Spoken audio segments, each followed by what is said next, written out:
Good evening, everyone. It's Tuesday, so it must be supported decision-making agreements night. This is hosted by the Arc of Virginia. We're so glad you're here. And our marvelous presenter who has educated us so much, Sarah Thompson from the Virginia Department of Behavioral Health and Developmental Services, is going to lead this session. And this is the final session of our four-part series, but we always have people who we can go get in touch with, like Sarah, when additional questions come up. So thank you, Sarah, for being with us again this evening, and go for it. Thank you, Lucy. Thank you guys for having me again over the last 4 weeks, and thank you all for joining us for the last 4 weeks. We appreciate that. So as Lucy said, tonight is our fourth and final session of this series. And tonight's focus is on the Virginia Supported Decision-Making Agreement template itself. So we are going to look at how do we take the discovery tools that we looked at the previous 3 weeks and use those to actually fill out the Virginia Supported Decision-Making Agreement template. So tonight we'll open up with if there's any questions from our last session, and then we'll do that quick introduction of Sam, and then we will get rolling into the agreement and using those tools to help with filling out the agreement. So last week we looked at the Who Do I Want to Support Me tool, or the relationship map, and looked at how to use the relationship map to identify people that might be a supporter, and then how do you even go about asking people to be a supporter for that matter. So I just wanted to see, before we get really started, if there were any questions about last week's session.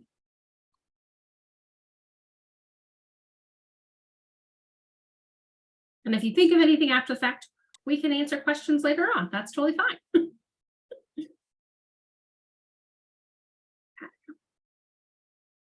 So I'll do a quick run through since I think everybody here tonight has been here the previous weeks. So supported decision making is an actual act. It's the model in which people make decisions with the support of people that they trust. So talking to people you trust, meeting with people that you trust, or even those trusted resources, books, online. We have to be a little mindful of what we get online, but for the most part, there's some trusted websites, that kind of thing. And that's that informal piece. That's where you're just kind of getting the information you need, and you're seeking it from a variety of places. The formal side of supported decision-making is the supported decision-making agreement itself. And that is a document or a form that gets filled out that says who somebody wants to help them, what areas of life or types of things do they want help with, and what does that help look like. With the agreement, there needs to be at least 2 people, the person making the decisions, which is the decision maker, and then at least 1 supporter, so a person helping them. We also have this option of your facilitator, which could be a supporter, or it could be somebody altogether that's different. And their role is to make sure essentially that the supporters are doing what they agree to within the supported decision-making agreement.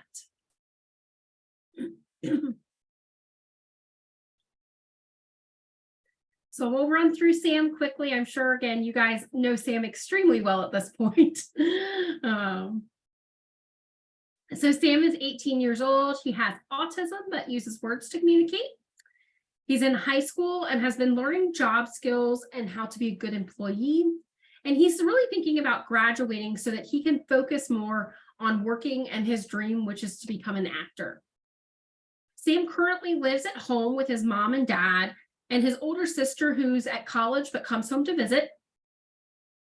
And Sam is thinking once he graduates, he wants to move out on his own and live in a city because he feels like the city is where stars are made. That's where he can really shine as an actor. Sam's parents, though, are a little nervous about him moving out and living on his own because there's things that Sam hasn't really had to do before, like money, budgeting, or paying bills. And Sam is also very friendly and doesn't really understand that, maybe not everybody is his friend. So they're concerned about him being taken advantage of by other people. Sam and his family decided to use a supported decision-making agreement in order to provide a way where it is kind of spelled out for Sam as far as who he needs help from, what things he needs help with, and what those people are going to do. And Sam's family feels like they can use supported decision-making and the supported decision-making agreement as a way to help Sam kind of have that independence and keep his rights, but also be able to kind of take risks and get that support so that maybe the things that he decides to do aren't as risky as if he wasn't getting that help from somebody else. So we've had these 3 discovery tools: the what kind of support do I want tool, when do I want support, and relationship map. These are the 3 tools we looked at the previous 3 weeks. And they all kind of helped in figuring out different parts of the supported decision-making process. So the what kind of supports do I want tool, that was the one that we looked at on week 1. And this kind of helps look at, again, how do I like people to help me? Or for that matter, how do I not want to get help? What is something that somebody can do that is not helpful for me specifically? Then on week 2, we looked at the when do I want support tool. And this is the 10-page document that looks at all of the same life areas and all of the same decisions or choices or tasks that are on the Virginia Supported Decision-Making Agreement template.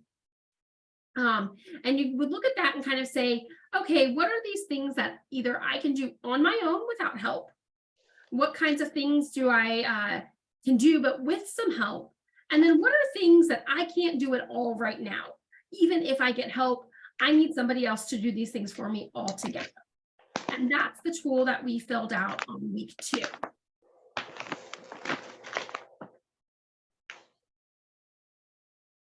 Then last week we did the relationship map. And the relationship map was a way to kind of visually look at who's in my life, who do I go to for help, and how close do I feel to these different people? How emotionally close do I feel to the different people in my life? And so we looked at people in your family group, your friends, people who support you at home or other places, and people who support you at school or at work.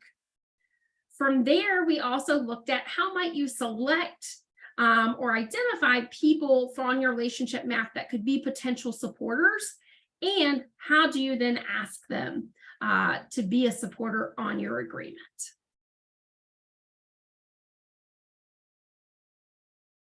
So that all leads up to today, session 4, where we look at the agreement itself. So the agreement has 8 life areas with a 9th that's your other.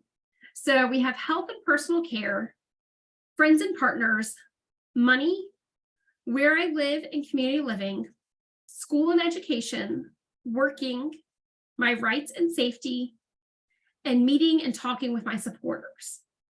Those all have some general ideas or things that we would all do as adults in those categories, potential situations or choices you might have to make. Then we have the option of other, which gives you the opportunity to fill in something else. You know, we know that we can't cover all life areas or all potential situations for people in one form. So this is another part where you can really personalize it and write in, specific choices or decisions that you want help with that weren't already on the form.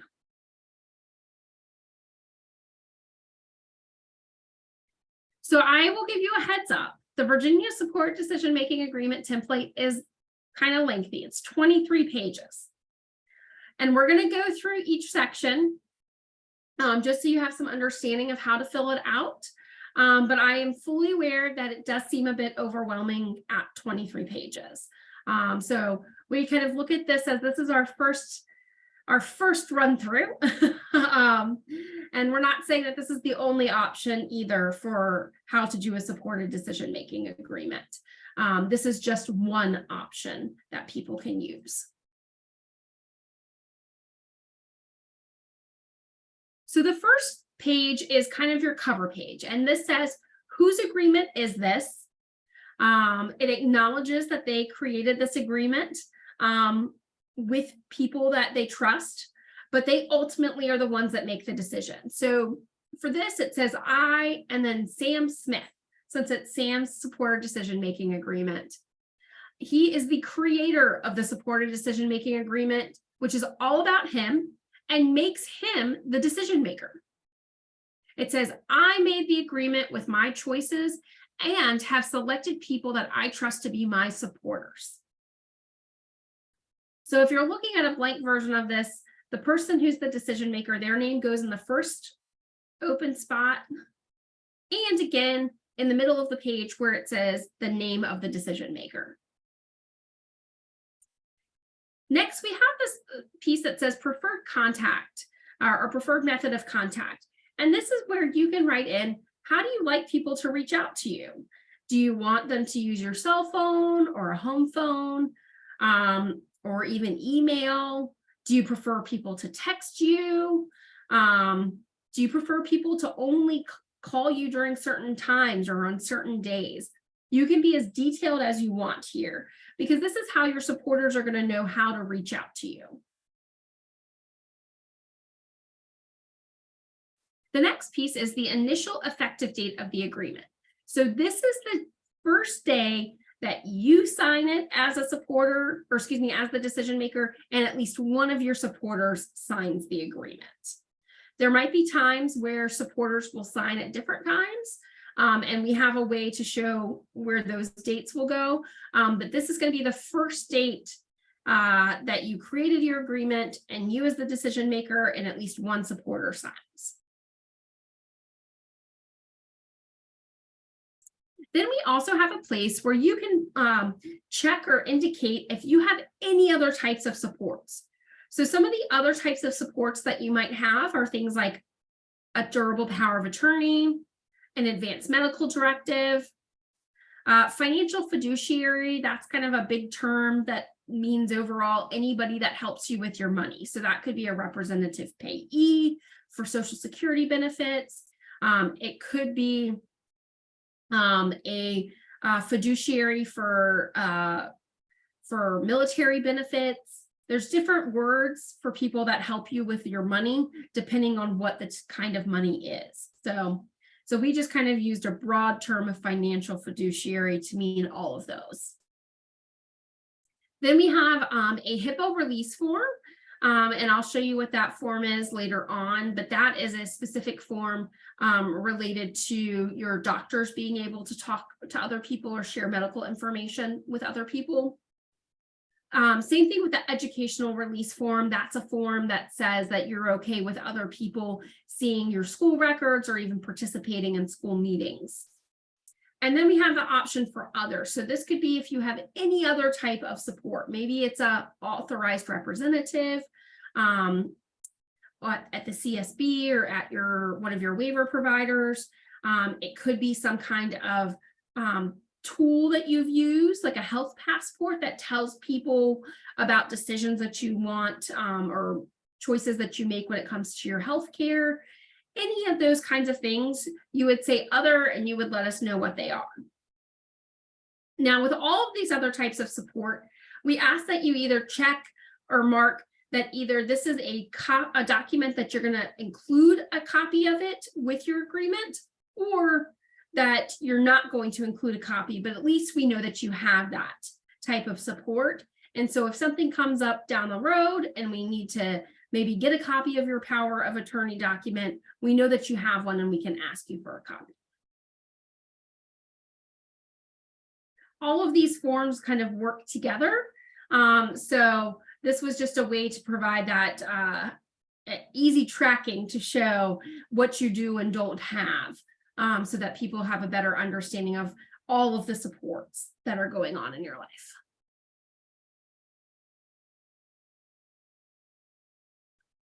So this is the first page of the When Do I Want Support tool that we looked at on week 2, and the second page, but first life area of the Virginia Supported Decision-Making Agreement template.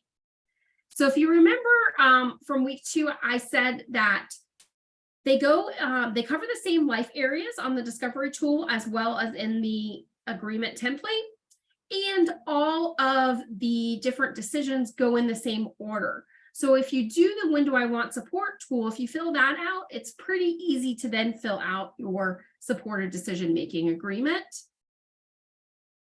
Because if anything says that I can do this but with help, or this is something that I need somebody to do altogether for me, then on the agreement you would answer yes or why.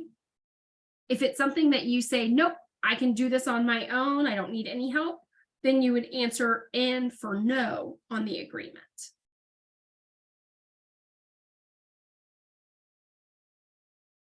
So we'll look at this in more details.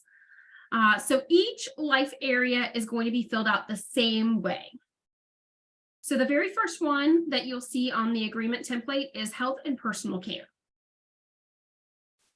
So the first thing that you'll do for each life area is mark whether or not you do want help with this. So if yes, you do want people to support you or help you with any choices in this life area, you would put a check next to I do. If it's a life area you don't want any help with, you can do it all on your own, you would put a check mark next to the I do not. And then from there, you can skip everything else and go to the next life area. In Sam's case, Sam does want help with his health and personal care. So he indicated you put a check next to I do. And then we look at the next part of it, which is your supporters. So with your supporters, we're asking who's the supporter's name, or what's the supporter's name? How are they related to you? So, if they're a family member, are they a friend? Are they a coworker? That kind of thing. And then how can we get in touch with them? So address, email, and phone number.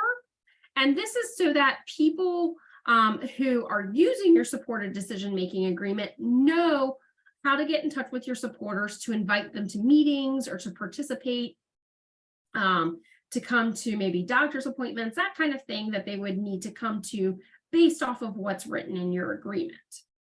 It's also an easy way for you to then know how to contact your supporters if you want to reach out to them.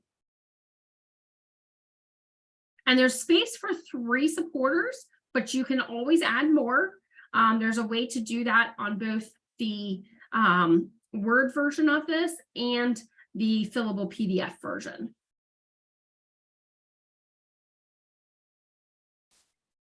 So once you list your supporters, you're going to look at the specific either choices or tasks, things that you want help with.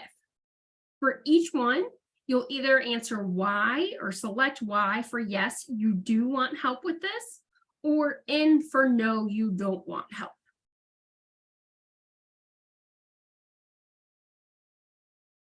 For any type of decision or choice or activity that you do want help with, we ask you to let us know which supporters can help you with this. So you can either put a check or X next to all supporters like Sam did for this first one. And that means everybody listed as your supporter in this top section of this life area. Or you have the option to say only supporters listed here. And it might only be 1 or 2 supporters in your life area would be the people helping you with that particular task or decision. And that's okay. That's up to you. That's part of kind of when we talked about last week, how people have specific talents or skills or information. Depending on the choice that you might want help with, it might only be one specific person that has that skill or information that you want to help you. So that's why we have that piece as far as letting us know which supporters we should talk to. Every life area also has a fillable box where you can write in either things that your supporters can also do for you in that life area. So for Sam's case, for health and personal care, his supporters can also help him look for new doctors when he needs them. And he said it's okay for all of his supporters in that life area to help him with that. Then we also have an option for you to write in things that your supporters absolutely cannot do. When it comes to health and personal care, in Sam's case, he said none. There wasn't anything, but some examples might be like talking directly to your doctors, or even for that matter, maybe supporters can't even attend medical appointments. You want to go to medical appointments and meet with your doctors solely on your own, and that's okay.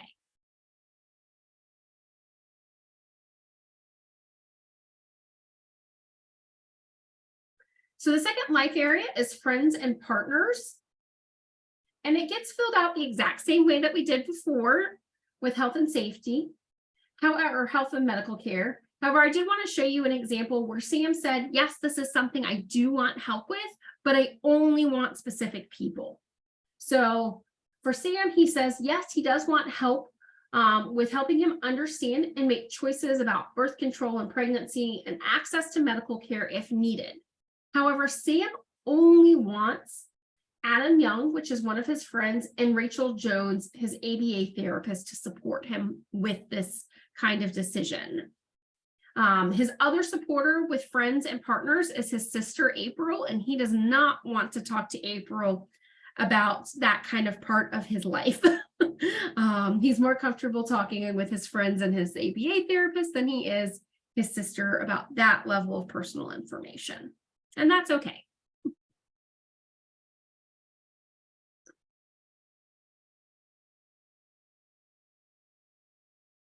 The third life area is money. This is also a life area that Sam wants support with. So Sam has filled this out. You'll also see that now in this life area, he's listed his mom, his dad, and his ABA therapist as supporters. But only his mom and dad are supporters on certain things, like helping him pay his rent and bills or helping him make big decisions about his money.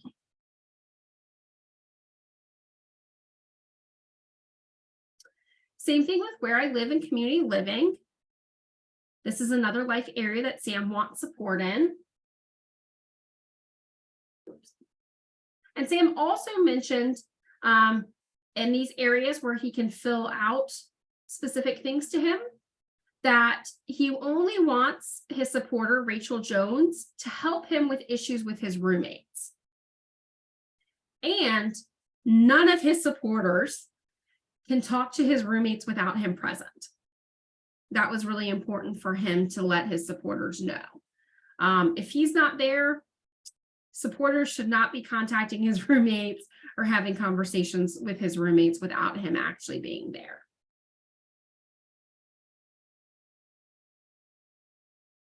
Sam wants support with school and education, and his mom and dad are the ones listed on this life area as his supporters. As well with working. Now, in addition to his mom and dad, Sam has also listed his theater coach as his supporter in this life area. And there are very specific things that he wants only his theater coach to be a supporter in. So things like helping him explore and make decisions about internships, apprenticeships, or mentoring, and helping him make decisions about whether or not he needs to take more classes or training to get the job he wants. He's only asking his theater coach to be a supporter on those types of decisions or choices because Sam wants to be an actor.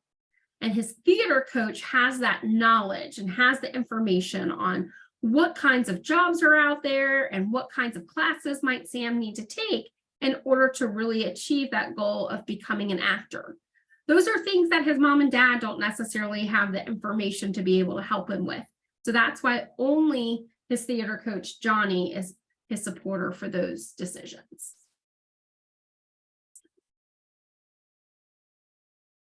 Sam also wants help with understanding his rights and safety. And he has his mom, his dad, and his ABA therapist listed here.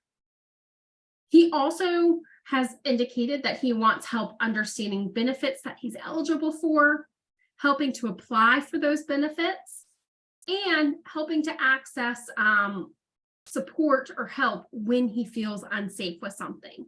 And these are things that he wants all of his supporters in this life area, so his mom, his dad, and his ABA therapist to help him with. However, none of them are able to sign contracts for him. Sam is the only one that can sign the contract on his own.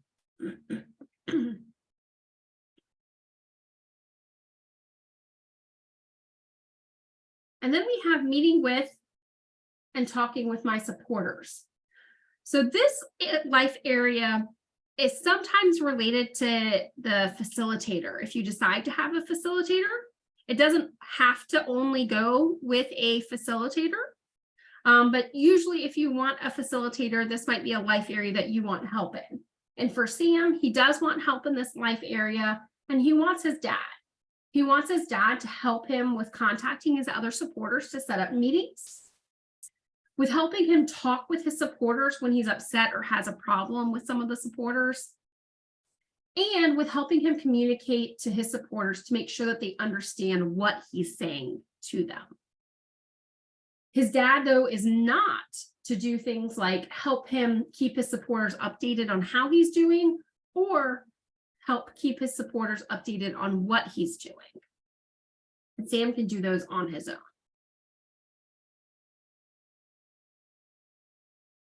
So then we have this ninth life area, which is other, where you can personalize this. In Sam's case, he didn't feel like there was anything else he needed to add to his agreement, so he checked next to do not on this, and he doesn't need to fill anything else out. If you do decide that, yes, there is something I would like to add, then you would put a check next to the I do piece, and then you would fill out the rest of the information like you have on the other life areas. So including your supporters, the thing that your supporters can support you with, and which supporters are going to help you.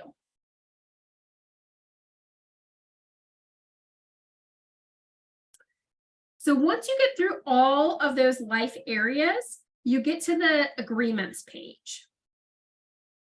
And the agreements page has information about the decision maker and what they can do, as well as about the supporter and what the supporter can do and what the supporter is agreeing to do. So the decision maker is the person creating the agreement, and they're saying that they select their supporters because these are people they trust, but they are the ones that make all of the final decisions. Supporters are understanding that they don't make any decisions for the decision maker. They're there to help the decision maker in understanding their options, and that they need to respect the privacy of the decision maker, because sometimes the decision maker might share some pretty personal information, so that the supporters can help talk about all possible options and maybe the pros or cons or the possible outcomes of those options. And that supporters agree not to use their position to abuse, exploit, manipulate, slander, or even exercise undue influence on the decision maker. If they are also a paid provider, they cannot provide support in areas that could be seen as a conflict of interest.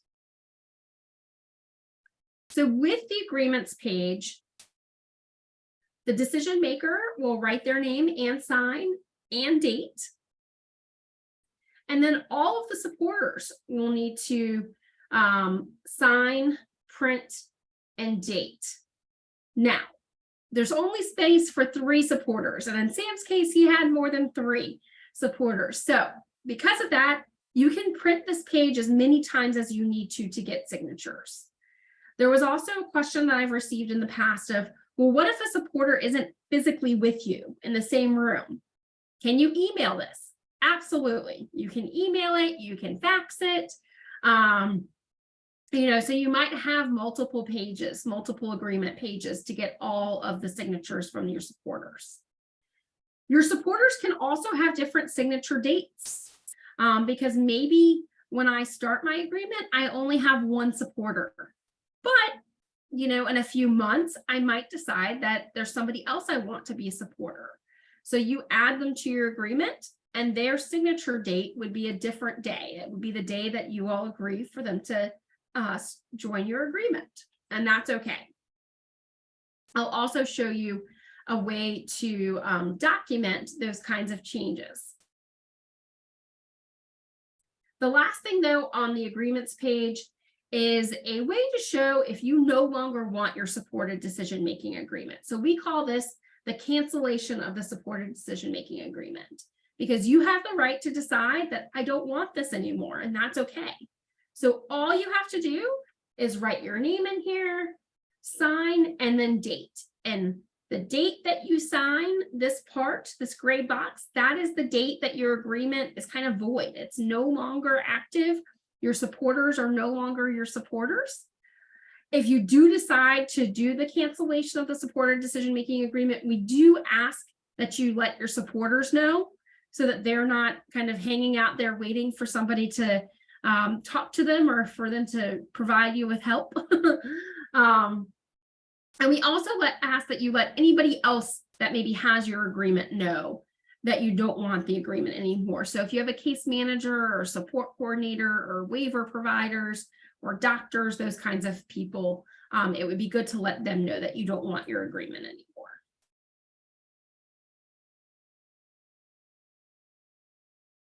If you decide to have a supported decision-making agreement facilitator, we have a separate form for them to sign. That's this form that just says that they understand their role as the facilitator. So the decision maker signs and dates it, and the facilitator would sign and date it. Then we've also provided the option to have the agreement notarized. It is not required to be notarized.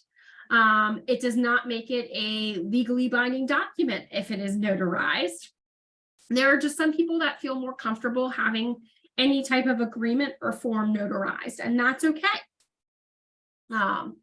So it's kind of like a power of attorney in Virginia.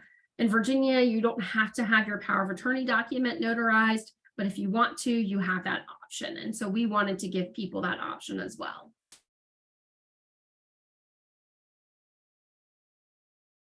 So then we look at how do you make changes or update the supported decision-making agreement.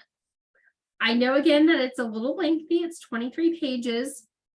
So if you need to make a change or an update, how do you do that without rewriting or filling out a whole new document again? So we've given two options. There's a changes page and a cancellations page.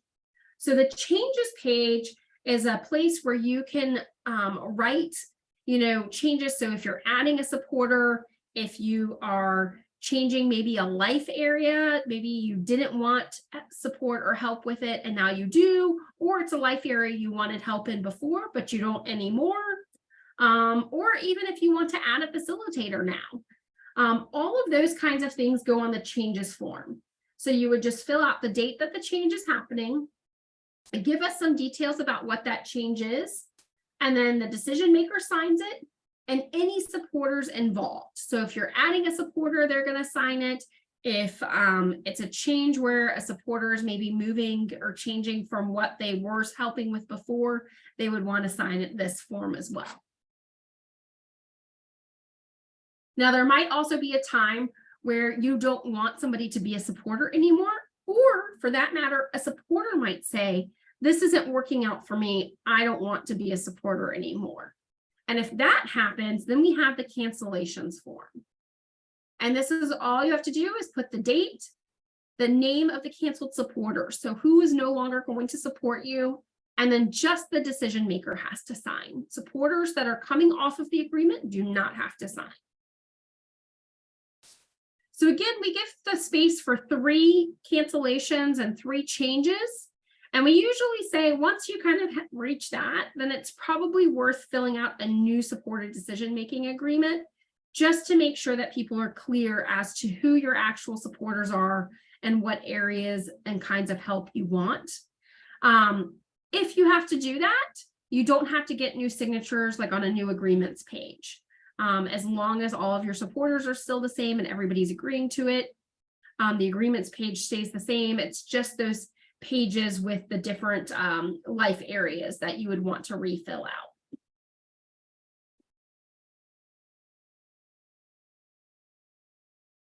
So that is it for the agreement itself. I'm going to go through some other documents with y'all real quickly, just to let you know what we have available. So we have an instructions page. It is a step-by-step guide on how to use the 3 discovery tools to then fill out the Virginia Supported Decision-Making Agreement template. We also have a HIPAA release form, or a form that talks about sharing your medical information. So when you go to doctor's appointments, they usually have you fill out a form that says, I'm okay with this person getting my medical information, or this person being able to answer questions on the phone, that kind of thing. Sometimes those forms, though, are a little confusing. They might be written in language that's not, something you might understand. So we gave you this option. It's written in plain language, and it says who you are okay sharing your medical information with. And you can fill this out and give it to your doctors. Based off of the Americans with Disabilities Act, doctors should accept this. If they do not accept this form, then they should be providing you something that is written in plain language. Maybe they want it on their letterhead. But they should have some type of alternative version than the one that's written in very legal medical terms. And we do have that little blurb up at the top so that doctors' offices know that you have the right to use this form. And if they aren't accepting this form, then they should be providing you with an alternative option.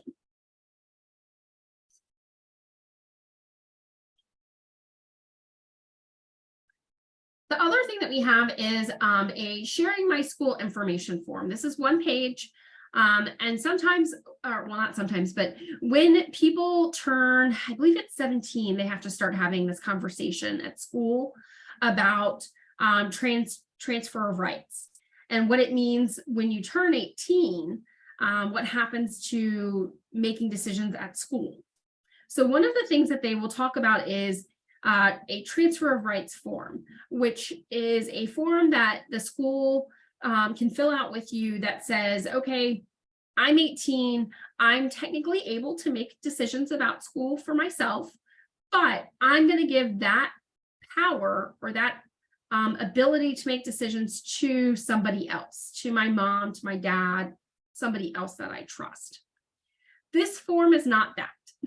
This form lets you keep your rights when it comes to making decisions about school, but also lets you say, I want these people to come to my meetings, or these people to get information about my report card or other things that are going on in school. So you still make the ultimate decision about what happens at school for yourself, but you can let the school know that you want other people to be a part of that process. So that's what this form says. And this is something that the Virginia Department of Education has seen and is in agreement with.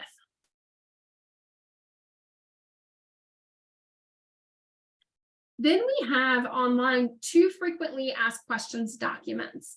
They ask the exact same questions and they have the same answers. One's just written in plain language and one isn't. But they go over all kinds of things like what supported decision-making, what's the difference between supported decision-making and substitute decision-making, What are the rights of a decision maker? What are supporters supposed to do? What are facilitators supposed to do? That kind of information.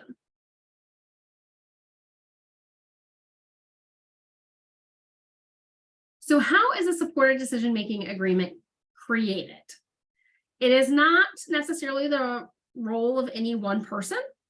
It's really through meeting with people that you trust to kind of think through, again, what kind of things do you want help with, and what does help look like to you?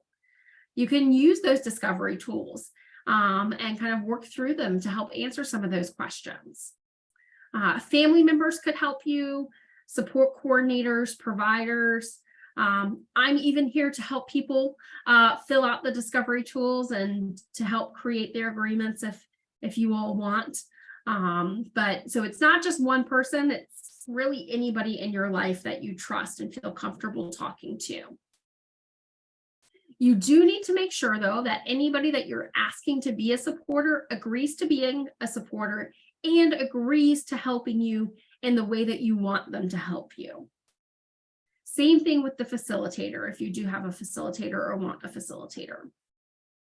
Once it's created, it's important to kind of make sure that people in your life have a copy of it. So you would want to copy. Any of your supporters, the facilitator would want a copy so that they know what they're agreeing to. People like your doctors or case managers or providers, anybody that helps you, it would be helpful for them to have a copy of that as well, so that they know, again, who to invite and when to invite certain people to meetings or to be part of a talk about some type of choice that you might need to make. And then again, the agreement can be created, updated, or canceled at any time.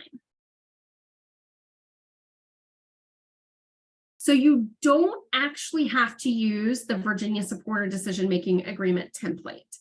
Like I said, I know 23 pages is long and kind of overwhelming, and that's okay. I understand that. So you can write your own agreement. The only thing that we ask is that you include this information in it. So who do you want as your supporters? When do you want help? So what kinds of things do you want help with? And how do you want help? What does that look like? Once you have that information, then you just have to sign and date, and your supporters have to sign and date. So I've had some families that use the supporter decision-making agreement template that we just looked at, and they just kind of pulled the pieces that they want. These are the areas that I want help in. So I'm just going to copy and paste those onto another page or into a Word document, and that's going to be my agreement. And that's totally fine. We just ask that you include at least these 4 things in any agreement that you create. So yours could be just 1 page, and that's totally okay.